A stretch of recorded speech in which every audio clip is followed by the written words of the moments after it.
सुप्रभात बच्चों। आज कक्षा 10वीं के बच्चों को मैं पद परिचय का पूरा करवा दे रही हूँ। ये पद परिचय का तीसरा एपिसोड है, तीसरा पार्ट है। तो संज्ञा का पद परिचय, सर्वनाम का पद परिचय, क्रिया का पद परिचय, क्रिया विशेषण का पद परिचय, यहाँ तक तुम लोग पढ़ चुके हो। अब मैं आप लोगों को क्रिया विशेषण का पद परिचय बताने जा रही हूँ। बोर्ड एग्जाम में आपका क्वेश्चन क्या रहता है? पद परिचय बतलाना रहता है। तो रेखांकित किया रहेगा, वाक्य के कोई भी पद पर रेखांकित किया रहेगा। किसी पद का रेखांकित जो किया हुआ है उस पद को आपको पूरा परिचय देना है, यानी व्याकरणिक परिचय देना है।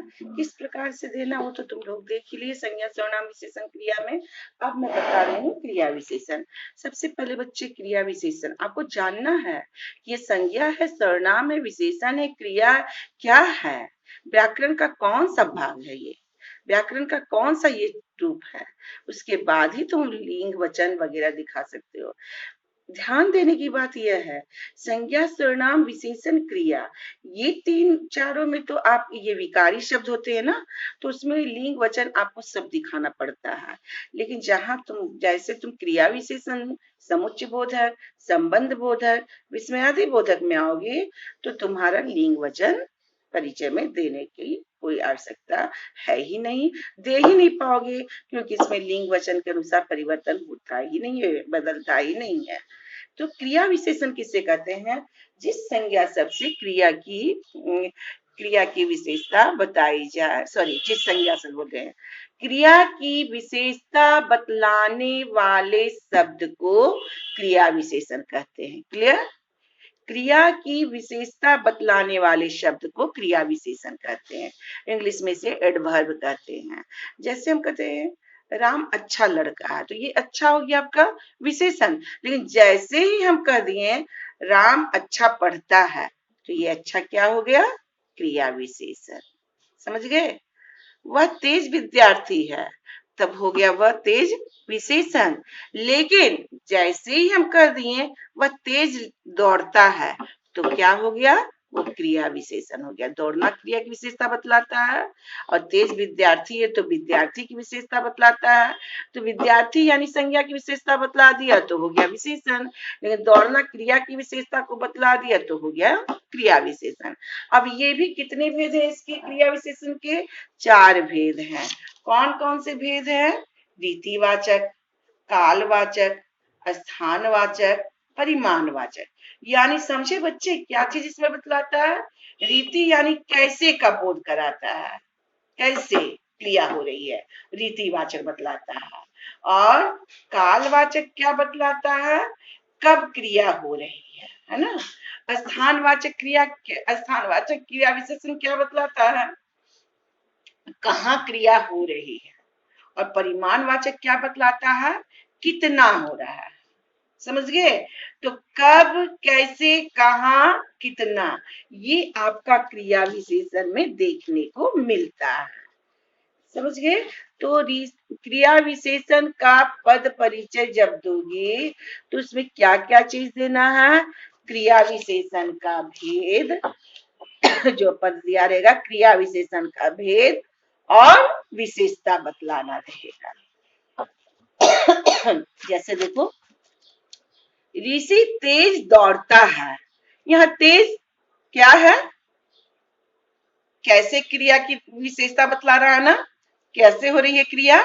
तेज दौड़ने की क्रिया हो रही है। तो तेज क्या हो गया? कैसे को बतला रहा है? तो रीतिवाचक क्रिया विशेषण है ना। कौन सा भेद हो गया क्रिया विशेषण का? रीतिवाचक क्रिया विशेषण। और क्या पद परिचय में देना है? विशेषता बतलाना है। तो दौड़ता है क्रिया की रीति को बतलाता है। बस यही है पद परिचय में। 1 नंबर का प्रश्न रहेगा, 4 नंबर का एक एक प्रश्न रहेगा, इसी तरह से रहेगा। तो रीतिवाचक क्रिया विशेषण दौड़ता है क्रिया की रीति को बतलाता है। नेक्स्ट उदाहरण देखो, वह कल आएगा और यहाँ पढ़ेगा। देख रहे हो ना। तो यहाँ पर कल क्या हो गया? कौन सा क्रिया विशेषण? कालवाचक क्रिया विशेषण। और किसकी विशेषता बतला रहा है? आएगी क्रिया की विशेषता को बतला रहा है, कल आएगा, है ना। नेक्स्ट देखो, इसी में है यहां पढ़ेगा, यहां कहाँ कभी उत्तर दे रहा है, स्थानवाचक क्रिया विशेषण हो गया, है ना। पढ़ेगा क्रिया के स्थान को सूचित करता है। तो इस तरह से क्रिया विशेषण और भी दिए हुए उदाहरण और पीडीएफ भेज भी दिए तुम लोगों को इसका। थोड़ा तेज चलो, अब सुनोगे थोड़ा, जैसे प्रविशेषण होता है ना, विशेषण की विशेषता बतलाता है, और क्रिया विशेषण की विशेषता को बतलाने वाले को प्रक्रिया विशेषण कहते हैं। प्रविशेषण में क्या होता है, वह बहुत तेज है, तो बहुत क्या हो गया, प्रविशेषण, तेज विशेषण की विशेषता को बतलाया। अब यहाँ देखो थोड़ा तेज चलो, तेज तो क्रिया विशेषण है ही, लेकिन उसके आगे थोड़ा लग गया है। अब थोड़ा को रेखांकित कर दिया और मांगा गया आपसे किसका पद परिचय दीजिए, तो क्या दोगे कि थोड़ा प्रक्रिया विशेषण है, तेज क्रिया विशेषण की विशेषता को बतलाता है। वेरी गुड, समझ में आ रहा है। चंद्रगुप्त बहुत पराक्रमी शासक था। अब देखो पराक्रमी क्या हो गया, विशेषण, और बहुत क्या हो गया, प्रविशेषण। देखो जैसे क्रिया विशेषण में हो गया प्रक्रिया विशेषण, उसी तरह से प्रविशेषण हो गया बहुत, और विशेषण क्या, पराक्रमी विशेषण की विशेषता को बतलाता है। अब नेक्स्ट सुनोगे, क्रिया विशेषण हो गया संबंध बोधक। संबंध बोधक शब्द किसे कहते हैं, अब बतलाओ कि संज्ञा सर्वनाम विशेषण क्रिया क्रिया विशेषण, अब हो गया संबंध बोधक। संबंध बोधक किसको कहते हैं, प्रीपोजिशन, इंग्लिश में से क्या कहते हैं, प्रीपोजिशन। वैसे अविकारी शब्द जो संज्ञा या सर्वनाम के बाद प्रयुक्त होकर, क्या बोल रहे हैं, वैसे अविकारी शब्द जो संज्ञा या सर्वनाम के बाद प्रयुक्त होकर वाक्य के अन्य संज्ञा या सर्वनाम शब्दों के साथ संबंध का बोध कराता है, उसे संबंध बोधक शब्द कहते हैं। समझ रहे हो, संबंध बोधक कहते हैं। अविकारी शब्द क्या है, ये संबंध बोधक। तो देखो क्या बतला दिया है कि संज्ञा या सर्वनाम के बाद ही प्रयुक्त होता है, और दूसरे वाक्य के अन्य संज्ञा या सर्वनाम के बाद प्रयुक्त होता है, बाद में आता है, और वाक्य के अन्य संज्ञा सर्वनाम से यह संबंध बतलाता है, अन्य संज्ञा सर्वनाम से यह संबंध को बतलाता है। जैसे देखोगे घर के पीछे बगीचा है, तो देख रहे हो घर और बगीचा के बीच के संबंध को बतला रहा है ये संबंध बोधक। घर के पीछे बगीचा है, संज्ञा के बाद प्रयुक्त हुआ और बाद वाले संज्ञा से संबंध जोड़ दिया, पीछे क्या हो गया, संबंध बोधक अव्यय हो गया, और घर संज्ञा का संबंध से शब्दों से बतला रहा है। समझ रहे हो। उसी तरह और भी उदाहरण सुनोगे, घर के सामने मंदिर है, तो घर और मंदिर के बीच को, घर के सामने मंदिर है, तो घर और मंदिर के बीच, घर के सामने मंदिर है,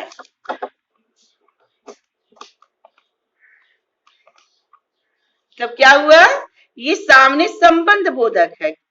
कैसे, घर और मंदिर के बीच के संबंध को यह बतलाता है। क्लियर। उसी तरह से देखो बहुत उदाहरण है, उसने जीवन पर्यंत अपना वचन निभाया, उसने जीवन पर्यंत, उसने सर्वनाम और वचन, उसने जीवन पर्यंत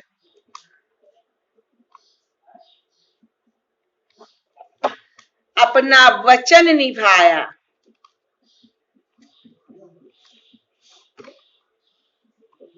है ना।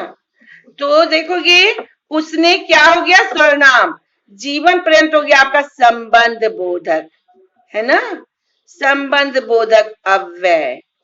समझ गए। और अपना वचन के साथ यह संबंध को, अपना वचन के साथ यह संबंध को बतलाता है। क्लियर, समझ रहे हो। उसी तरह से बहुत सारा उदाहरण हो जाएगा। पाक के चारों ओर लोग इकट्ठा हो गए, तो इसमें भी संबंध बोधक में भी आपको क्या बतलाना है? संबंध बोधक अव्यय को बतलाना है। संबंध बोधक अव्यय में भी सिर्फ संबंध बोधक अव्यय को बतलाना है, जिससे संबंध जोड़ता है वह बतला देना है संबंध बोधक में। क्लियर? समझ रहे हो बच्चे? उसी तरह से समुच्चय विस्मयादि बोधक। अब सुनोगे विस्मयादि बोधक। विस्मय, विस्मय को जो बतला उसे विस्मयादि बोधक अव्यय कहते हैं। हर्ष, आश्चर्य, शोक, हर्ष, आश्चर्य, शोक, घृणा, प्रशंसा, तिरस्कार आदि को जो बतला उसे क्या कहते हैं? विस्मयादि बोधक। तो देख रहे हो बच्चे, क्रिया विशेषण संबंध बोधक विस्मयादि बोधक में सिर्फ आपको पहचान लेना है कि क्या है और किस चीज को केवल विशेषता के रूप में बतला रहा है, किससे संबंध को, क्रिया विशेषण में किसकी विशेषता बतला रहा है, संबंध बोध में किससे किसका संबंध बतला रहा है, और विस्मयादि बोधक में विस्मयादि बोधक अव्यय लिख देना है। और यह आश्चर्य का बोध कराता है, हर्ष का बोध कराता है, घृणा का बोध कराता है, तिरस्कार का बोध कराता है, वो केवल आपको लिखना होगा। जैसे देखोगे बच्चे यहाँ पर, वाह कितना सुंदर चित्र है, तो यहाँ पर वाह देखोगे कितना सुंदर चित्र है, वाह क्या हो गया? तो वाह हो गया आपका विस्मयादि बोधक अव्यय। और क्या चीज को सूचित कर रहा है? हर्ष को सूचित कर रहा है, खुशी को बतला रहा है ना। उसी तरह से अगर हम बोल दें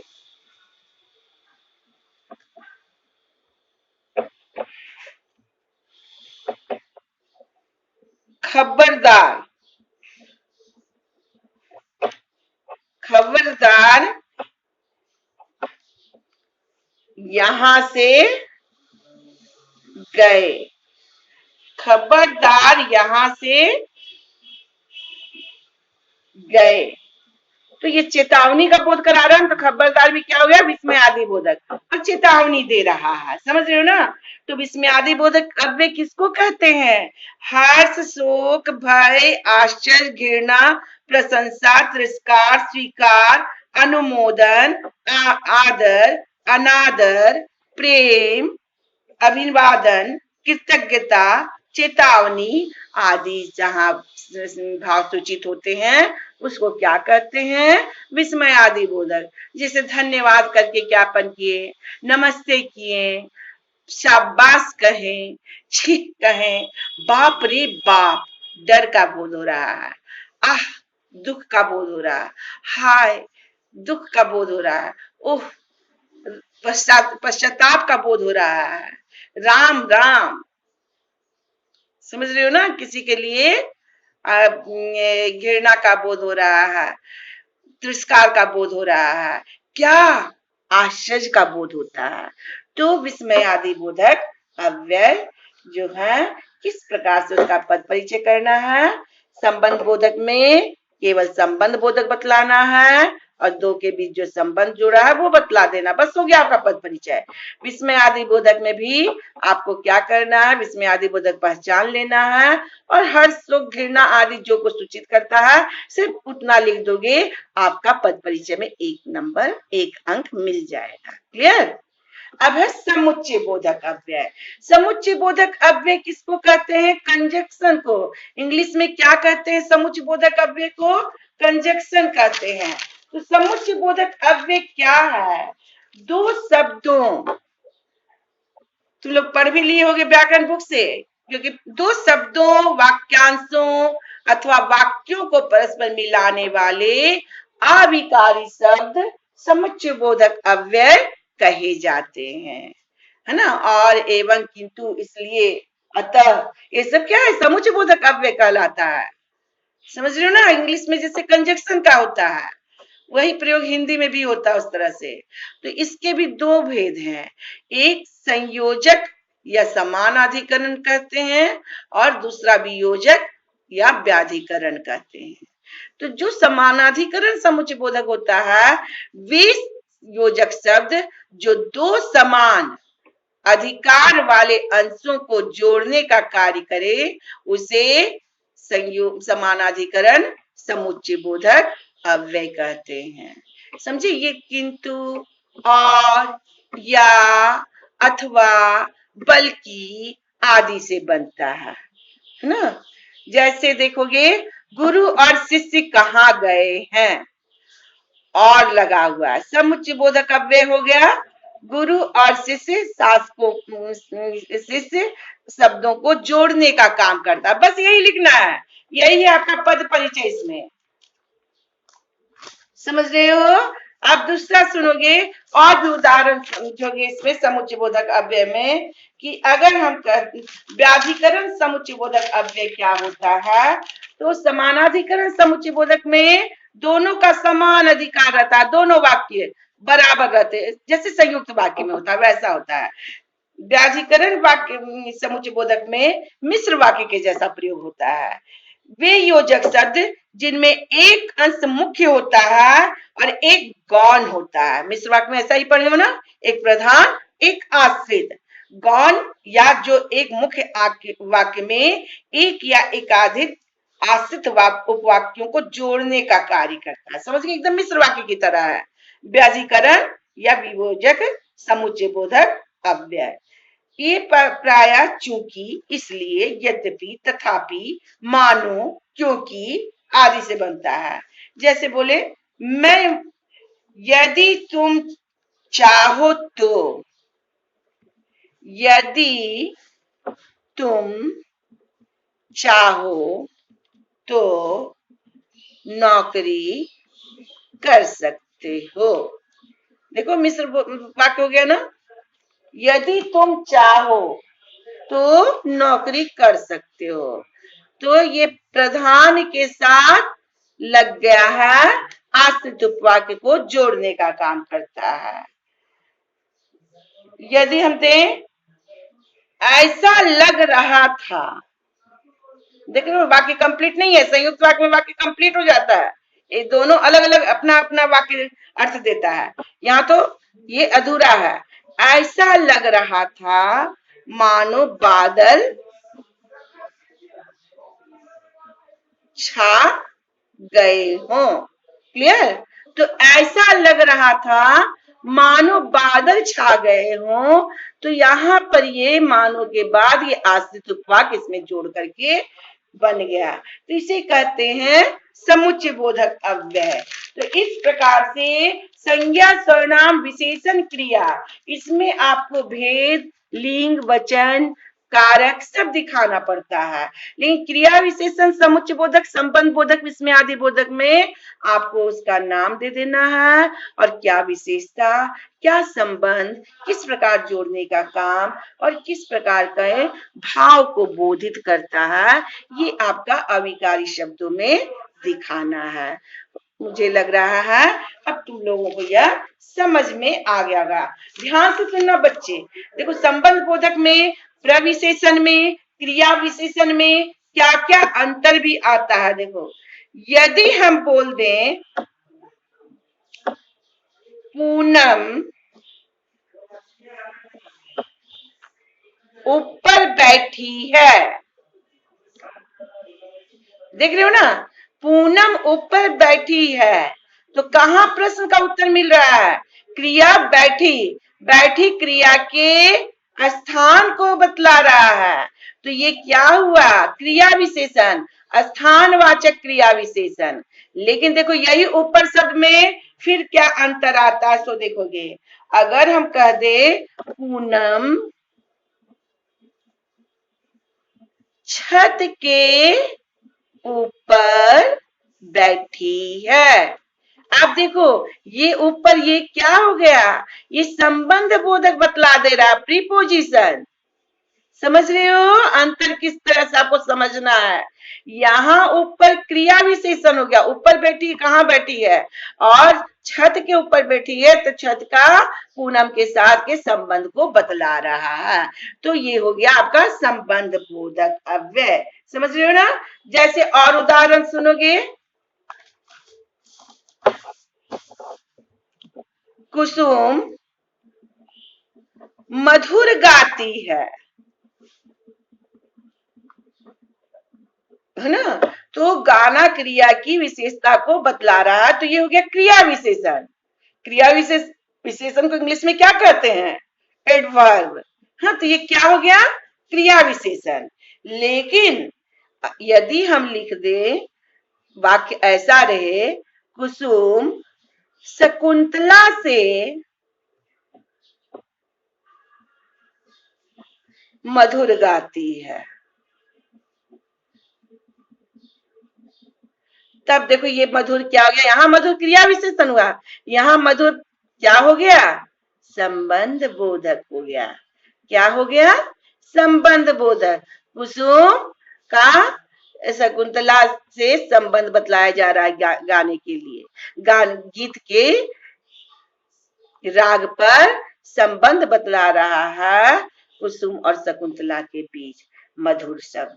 तो ये हो जाता है संबंध बोधक। तो इस प्रकार से अंतर होता है। क्रिया विशेषण में क्या अंतर होता है, संबंध बोधक में क्या अंतर होता है, ये सब अंतर को भी ध्यान में रखना होगा।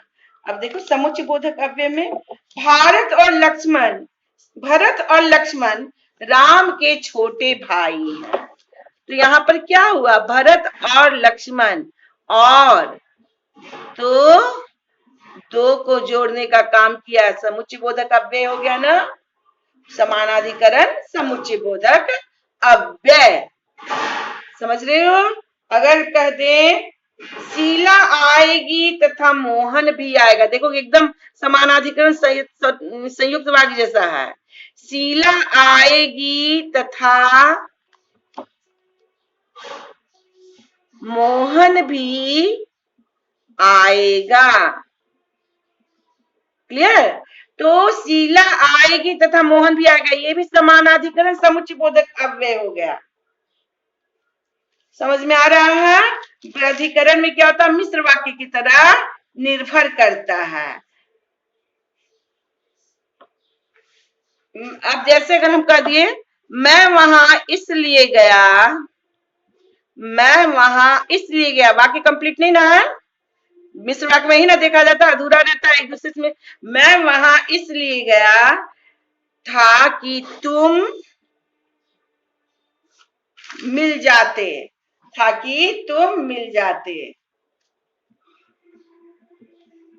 है ना। संज्ञा उपवाक्य की तरह काम कर रहा है ये।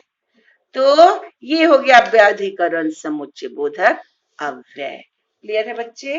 अब नेक्स्ट और सुनिए, कभी कभी कुछ ऐसे शब्द भी आ जाते हैं, नहीं का बनाइए, तो निषेधवाची शब्द है, ऐसा तुम लोग देखोगे। निपात भी एक होता है, निपात पढ़े हो ना तुम लोग पहले?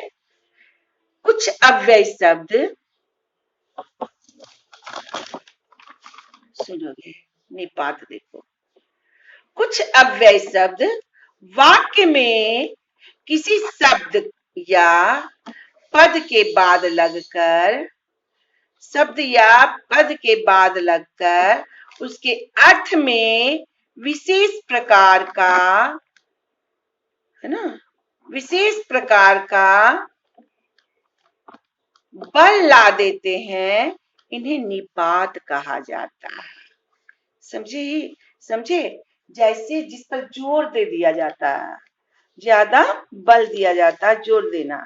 जैसे वाक्य में देखो, आपको ही करना होगा, आपको करना होगा नहीं दिया, आपको ही करना होगा, ये हो गया निपात। क्या हो गया? निपात। ये शब्द इस पर बल दे दिया गया है, आपको ही। ऐसे ही हम भी चलेंगे, हम पर जोर दे दिया गया ना, हम चलेंगे, सामान्य सी बात होती, लेकिन कह दिए हम भी चलेंगे, तो इसको कहते हैं निपात। समझ रहे हो?